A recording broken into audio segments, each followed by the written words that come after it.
Support କରନ୍ତୁ ଏ film କୁ। ଏଟା ହଉଛି ମାଇଣ୍ଡ ଗେମ୍। ମନୋଜ ସାରଙ୍କର ପ୍ରତ୍ୟେକ ଜିଲ୍ଲାକୁ ଆଣୁଛନ୍ତି, କମ ପଇସାରେ ଫିଲ୍ମ ଦେଖାଉଛନ୍ତି, ବହୁତ ଭଲ କଥା। ଆପଣମାନେ ଦେଖନ୍ତୁ, ସପୋର୍ଟ କରନ୍ତୁ। ଆମେ ହିଁ ସପୋର୍ଟ କଲେ ସେମାନଙ୍କ ଫିଲ୍ମ ଚାଲିବ। ତ ବେକାରଟାରେ ଆଗରୁ ଝଗଡା ଲାଗୁଥିଲେ, ଝଗଡା ଝାଣ୍ଟି କରୁଥିଲେ, ବିବାଦ ଭିତରକୁ ଠେଲି ହଉଥିଲେ। ତ ସେଇଟା ବର୍ତ୍ତମାନ ଟାଇମରେ ଆଉ ନାହିଁ। ତ ଆଉ ବିବାଦ ଆଣିବାକୁ ଚେଷ୍ଟା କରନି ସାଙ୍ଗମାନେ। ଫିଲ୍ମଟି ଯେମିତି ହଉନା କାହିଁକି, ଯୋଉ ଭଳିଆ ହଉ, ଆପଣଙ୍କ ଓପିନିଅନ ଆପଣ ଦେଇପାରିବେ କୌଣସି ସୋସିଆଲ ମିଡିଆରେ, କିନ୍ତୁ ଫିଲ୍ମ ଦେଖିବାକୁ ଯାଆନ୍ତୁ, ଜାଣନ୍ତୁ କିଏ କୋଉ ଭଳିଆ ଭାବରେ ପ୍ରଡ୍ୟୁସ କରୁଛି, ପ୍ରଡ୍ୟୁସର କେତେ ପଇସା ଲଗାନ୍ତି। ପଇସା କଥା ଛାଡ, ଆକ୍ଟର କଳାକାର ମାନଙ୍କୁ ଆମେ ସେଠି ଚିହ୍ନିବାକୁ ଯିବା। ଆଉ ନୂଆ ନୂଆ କଳାକାର ମାନଙ୍କୁ ଆମେ ଜାଣିଲେ ଆମେ ତାଙ୍କଠୁ କିଛି ବି ଶିଖିପାରିବା।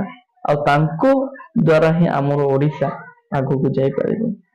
ତ ସେଇ